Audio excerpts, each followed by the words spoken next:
नमस्कार, स्वागत है आपका। आप देख रहे हैं प्राइम टीवी। करते हैं शुरुआत देश और दुनिया की तमाम खास खबरों के साथ।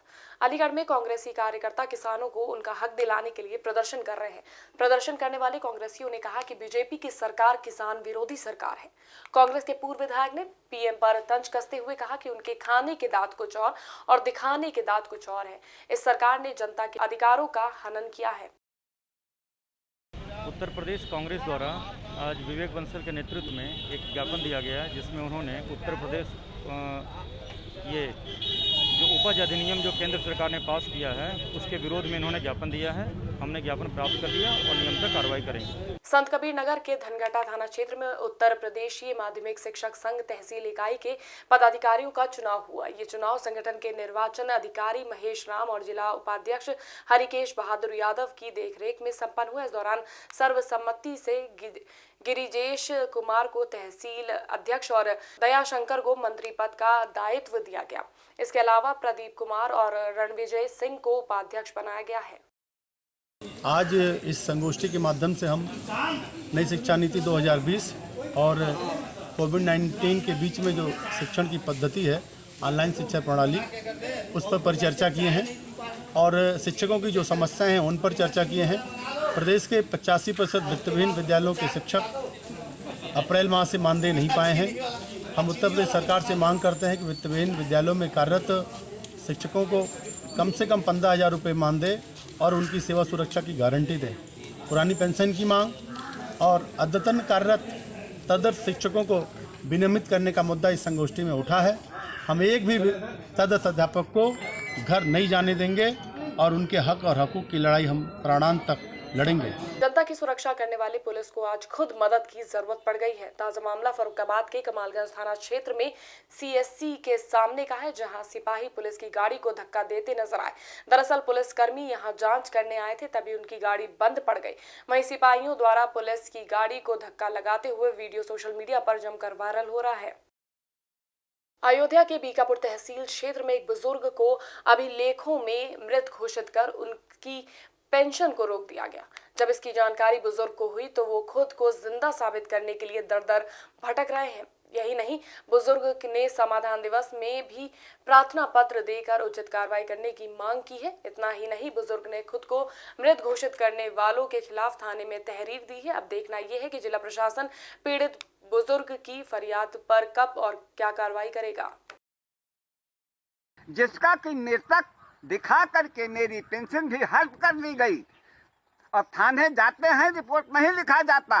मेरी कब्र भी बताया जाए जिसने की तस्वीर की गई है, उस मकाम को हमको भेज दिया जाए। अब कपिल पाठक मेरे साथ थे, जिसके ऊपर फर्जी मुकदमा तमाम थाना ने दायर कर दिया। उन पापियों गद्दारों के साथ रिपोर्ट कपिल पाठक की क्यों नहीं लिखी जा रही, थाना क्यों नहीं भेजा है? मैं रहमतुल्लाह बोल रहा हूँ, थाना हैदरगंज, मेरी भी सुनवाई नहीं करता है, वो रिपोर्ट नहीं लिखता है। सरकार फिर थाना वालों ने ये कहते हैं सुलह कर लो, हम सुलह नहीं करेंगे। बुलंदशहर में वार्षिक निरीक्षण के दूसरे दिन मेरठ के एडीजी राजीव सभरवाल ने एसएसपी संतोष कुमार सिंह सहित अन्य अधिकारीगण की उपस्थिति में 2 थानों का निरीक्षण किया। इस दौरान उन्होंने थाने में कोविड हेल्थ डेस्क, बंदी गृह, अभिलेख, बीट बुक, रजिस्टर, शस्त्रागार, मेस और साफ सफाई का जायजा लिया। इसके अलावा उन्होंने थाना प्रभारी को हिस्ट्री शीटर अपराधियों पर निगरानी करने के आदेश दिए हैं। अमरोहा के गजरौला थाना पुलिस को कुछ दिन पहले एक युवक का शव बरामद हुआ था, जिसकी शिनाख्त कर ली गई है। दरअसल मृतक दिल्ली में ऑटो रिक्शा चलाता था और बीते 4 महीने पहले उसकी अपने साथी ऑटो चालक से किसी बात को लेकर झगड़ा हो गया था, जिसके बाद उसने अपने साथियों संग मिलकर युवक की हत्या जैसे संगीन जुर्म को अंजाम दे डाला। फिलहाल पुलिस ने तीनों अभियुक्तों को गिरफ्तार कर जेल भेज दिया है। ये थाना गजरौला में 26 अगस्त को ग्राम कुदैना चक में एक अज्ञात व्यक्ति की लाश मिली थी, जिसका पंचायतनामा करने के बाद पोस्टमार्टम के लिए भेज दिया गया था। विवेचना से प्रकाश में आया कि यह व्यक्ति ऑटो रिक्शा चलाता था और गाजियाबाद लोनी में इसके साथियों के साथ रिक्शा चलाने को लेकर तथा अन्य किसी कारण से झगड़ा हुआ था। इसी को लेकर योजना बनाकर इन लोगों ने कुदेना चक में ले आकर इसकी हत्या कर दी और हत्या करने के बाद लाश को वहीं छोड़कर भाग गए थे। इन दोनों व्यक्तियों को गिरफ्तार कर लिया गया है। इनके पास से खून सने कपड़े तथा आला कत्ल बरामद कर लिए गए हैं। विधिक कार्रवाई की जा रही है। मैनपुरी के ग्राम करीमगंज में स्वास्थ्य विभाग के इतने प्रयासों के बाद भी डेंगू और बाकी संक्रामक रोगों का सिलसिला थमने का नाम नहीं ले रहा है। इस गांव में अब तक 18 दिन में 12 महिलाएं और पुरुषों की मौत हो चुकी है, जिसके चलते ग्रामीणों में रोष व्यक्त है। ग्रामीणों ने पूर्व माध्यमिक विद्यालय में लगे स्वास्थ्य कैंप में शासन द्वारा भेजी गई 3 सदस्यों की टीम पर लापरवाही का आरोप लगाते हुए कहा कि यहां मरीजों को सही उपचार नहीं दिया गया है, जिसके चलते कई मरीजों को दवा खाने के बाद उसका उल्टा रिएक्शन हो गया।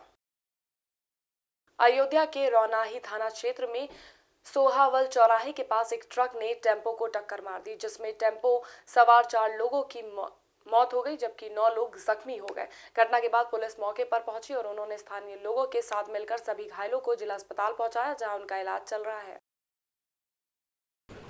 आज सुबह तकरीबन 5 बजे रौनाही हाईवे पर सोहावल मोड़ के पास एक एक्सीडेंट हुआ, जिसमें 13 लोग घायल हो गए थे।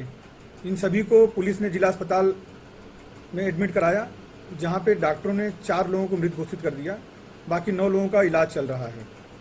घटना की पूरी जानकारी की गई, मौके पे मौजूद लोगों से पूछताछ की गई तो यह घटना प्रकाश में आई कि करीब ये सभी लोग भद्रस थाना पूरा कलंदर के रहने वाले थे, जहां वो एक ऑटो करके कहीं मछली पकड़ने के लिए जा रहे थे। तो हाईवे पे जिस कट से इनको दाहिने मुड़ना था, वहां पे ये रास्ता भटक के सीधे आगे निकल गए। बाद में इनको ज्ञान हुआ तो उससे उल्टी दिशा में ही ये पीछे लौटने लगे। उसी समय किसी ट्रक ने आगे इनको टक्कर मार दी, जिसकी वजह से दुर्घटना कारित हुई। आगे की विधिक कार्रवाई की जा रही है।